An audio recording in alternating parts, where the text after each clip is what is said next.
మహిళలు తలుచుకుంటే ఏదైనా సాధించగలుగుతారు అనే మాట విన్నాం. ఏదో చిన్న చితకా నేరం అనుకునేరు కాదండోయ్, ఓ పెద్ద నేరమే చేసింది. మహిళ చేసిన నిర్వాకం వల్ల ఓ దేశమే అతలాకుతలం అవుతోంది. అవునండి, ఇది నిజం. ఆ మహిళ చేసిన మోసం ప్రస్తుతం ఆ దేశాన్ని కుదిపేసింది. ప్రజల సొమ్మును కాజేసి ప్రస్తుతం వార్తల్లో నిలిచింది. దీంతో ఆమె చేసిన నేరం ఏంటని ప్రజలు తెగ చర్చించుకుంటున్నారు. అసలు ఏం జరిగింది? ఆ మహిళ చేసిన మోసం ఏంటి? కేవలం ఓ మహిళ వల్ల ఆ దేశానికి ఏం నష్టం జరిగిందో ఇప్పుడు చూద్దాం. గజం కేవలం 500 రూపాయలతో 1210 గజాల భూమి కేవలం 6 లక్షలు మాత్రమే.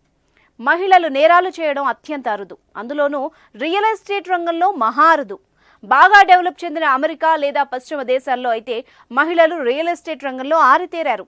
ఆసియాలోనే ఓ మాదిరి డెవలప్మెంట్ ఉన్న దేశమైన వియత్నాంలో మాత్రం ఓ మహిళా వ్యాపారి అతి భారీ మోసానికి పాల్పడినట్టు తేలింది.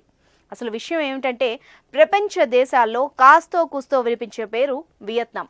ఒకప్పుడు అమెరికాకు ఎదురు నిలిచి యుద్ధం చేసి ఆ దేశం తోక ముడిచేలా చేసిన ఘనత వియత్నాం సొంతం. ఈ దేశ జనాభా 10 కోట్ల వరకు ఉంటుంది. జనాభాలో ఆసియాలో 9వ స్థానంలో ఉంది ఈ దేశం. వియత్నాంలో తాజాగా $100 కోట్ల మోసం వెలుగులోకి వచ్చింది. మొత్తం దేశంలో రియల్ ఎస్టేట్ టైకూన్ అని భావించే మహిళ ఏకంగా $12.5 బిలియన్, అంటే భారత కరెన్సీ ప్రకారం 1,00,000 కోట్లకు పైగానే ప్రజల సొమ్మును కాజేసినట్టు తేలింది. ఆమె కారణంగా నష్టపోయిన వేలాది మంది లబోదిబోమంటున్నారు. వియత్నాంలోని ప్రముఖ ప్రాపర్టీ డెవలపర్ వాన్ తిన్ పాట్ అనే కంపెనీ చైర్పర్సన్ ట్రోయాంగ్ మైలాన్. ఆమెకు సైగాన్ కమర్షియల్ బ్యాంక్లో 90% వరకు వాటా ఉంది. అయితే కొన్నాళ్లుగా ఈ బ్యాంకులో ఆమె మోసాలకు పాల్పడ్డారు. నకిలీ రుణ దరఖాస్తులు పెట్టి కోట్లకు కోట్లు జేబులో వేసుకున్నారు. వాటిని తిరిగి చెల్లించకపోవడంతో మొత్తానికే మోసం వచ్చింది. బ్యాంకు లావాదేవీలు ఆగిపోయే స్థితికి వచ్చింది. దీంతో ఈ బ్యాంకులో డబ్బులు దాచుకున్న దాదాపు 42,000 మంది సామాన్యులపై ఈ ప్రభావం పడింది. 2018 నుంచి 22 మధ్య మైలాన్ అనే మహిళ 916 నకిలీ దరఖాస్తులు సృష్టించి బ్యాంకు నుంచి $304 ట్రిలియన్ తీసుకున్నట్టు అధికారులు గుర్తించారు. ఇది మొత్తం $12.5 బిలియన్ పైమాటే.